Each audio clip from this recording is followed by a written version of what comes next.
Assalamualaikum warahmatullahi wabarakatuh, Ustaz Rahmat. Waalaikumsalam warahmatullahi wabarakatuh. Nah Ustaz, malam Lailatul Qadar ini kan begitu sangat istimewanya Ustaz, dan juga banyak keberkahan di dalamnya. Karena seperti halnya kita beribadah 1000 tahun lamanya Ustaz. Nah bagaimana kita sebagai umat muslim ini beribadah di hari-hari itu atau malam-malam itu Ustaz ya. Tadi Ustaz menyebutkannya malam ganjil. Apa yang harus kita lakukan Ustaz? Amalan-amalan apa saja yang kita harus lakukan di malam-malam itu Ustaz? Silahkan. Terima kasih Mbak Nada. Jadi amalia apa yang perlu kita lakukan?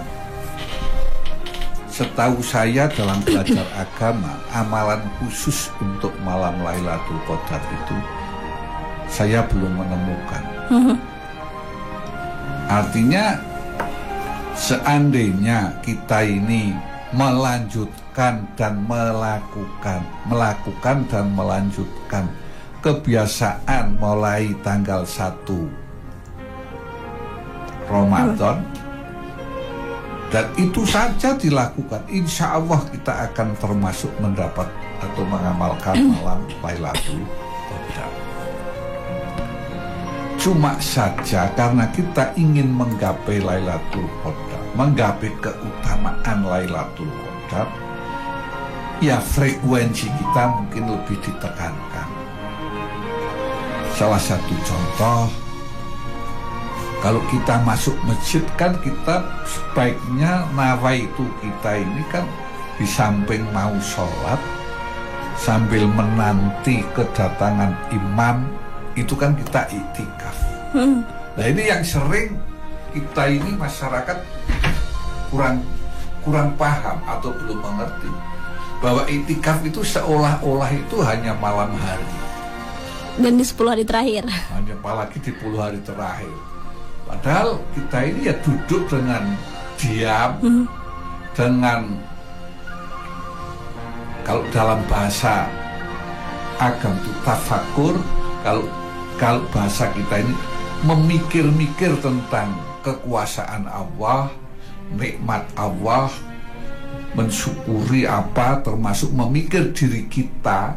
Salah satu contoh, kalau kita mau berpikir nikmat yang telah Allah berikan kepada kita sejak kita masih bayi hingga kita sekarang ini kan juga termasuk memikir-mikir kekuasaan Allah, kemahakuasaan Allah.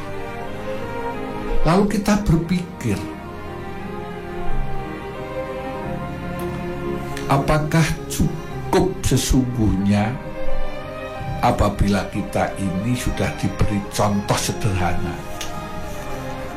yang sering kita lupa nikmat itu, yaitu nikmat napas. Napas pakai oksigen, kita sering lupa. Kita ingat pentingnya oksigen. Dalam napas itu kalau kita sakit membutuhkan oksigen.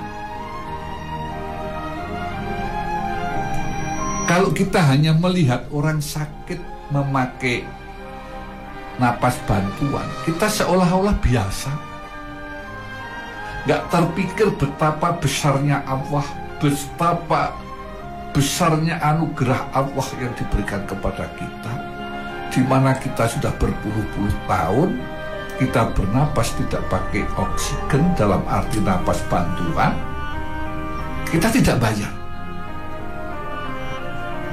Ini nggak kepikir, walaupun kita ini melihat orang yang menggunakan napas bantuan. Coba jujur aja Mbak Nada, mikir nggak? Bahwa alhamdulillah saya diberi nikmat yang luar biasa, berpuluh-puluh tahun saya hidup tidak pernah menggunakan napas bantuan.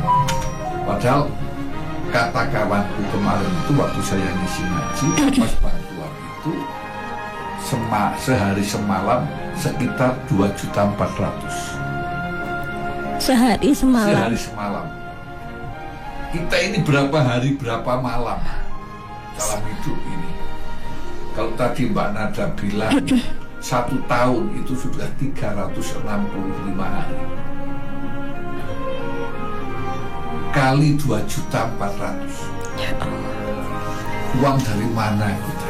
Dan itu kita tidak perlu beli. Kita hanya suruh bersyukur. Salah satu wujud syukur kita adalah melaksanakan sholat.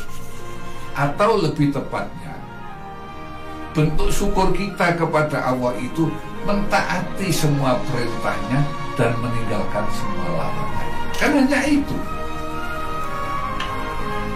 Kalau kita sudah melakukan perintahnya, meninggalkan larangan, kan itu sudah bersyukur. Bahkan kita ini istighfar itu bagian daripada syukur. Syukur apa? Kita masih diberi nikmat berupa ingat kepada Allah. Oleh karena itu kembali kepada pokok persoalan. Sehingga frekuensi beribadah ini ya berfrekuensi kita ini bagaimana kita memikir-mikir tentang keagungan Allah. Betapa kecilnya kita sehingga kita banyak beristighfar. Minta ampun atas segala kesalahan-kesalahan kita. Nah, minta ampunnya seperti apa? Ya boleh astagfirullahaladzim. Tambahi boleh alladzi la ilaha illa huwal hayyul qayyum wa atubu ilaihi. Itu juga boleh. Ada kata kita astagfirullah, astagfirullah, astagfirullah. Ya boleh. Mau lebih panjang yang namanya sayyidul istighfar. Allahumma anta rabbi la ilaha illa anta khalaqtani ana abduka wa ana ala ahdika wa wa'dika mastata'tu wa a'udzu bika min syarri ma sana'tu abu'u laka bi nikmatika alayya abu'u bi dzambi waghfirli fa innahu la yaghfiru dzunuba illa anta. Itu sebuah pengakuan yang luar biasa. La yaghfiru dzunuba illa anta. Tidak ada yang bisa memberikan ampunan dosa kecuali itu. Ini juga bagian bersyukur. Orang bisa.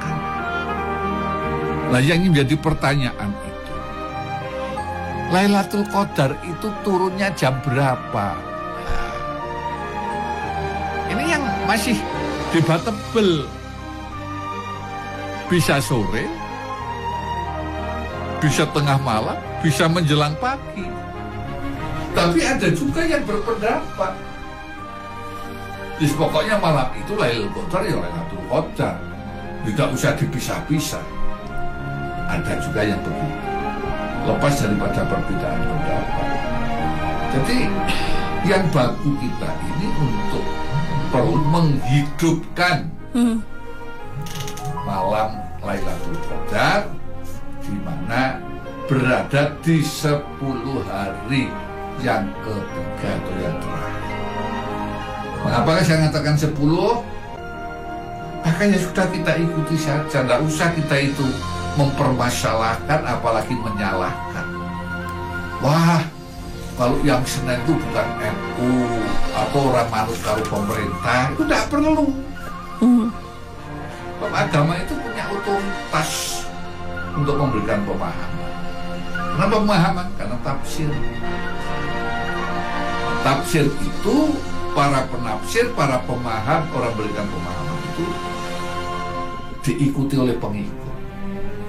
Pengikutnya itu yakin, sehingga yang mengikuti hari Senin yakin bahwa hari Senin itu sudah tanggal 1. Bagi yang mengikuti hari Kamis, hari Selasa. Nah, keyakinan itu tidak dapat dipaksakan. Ini yang harus disadari oleh kita semua. Maka jangan kita itu suka memaksakan pendapat kita, hormati perbedaan itu. Karena itulah dinamika ilmu. Yang diterima oleh Allah itu yang mana? Yang ikhlas, yang lillahi ta'ala. Ini yang harus dipahami. Bukan mereka yang berdebat. Apalagi mereka berdebat tapi malah nggak puasa. Itu lebih salah lagi.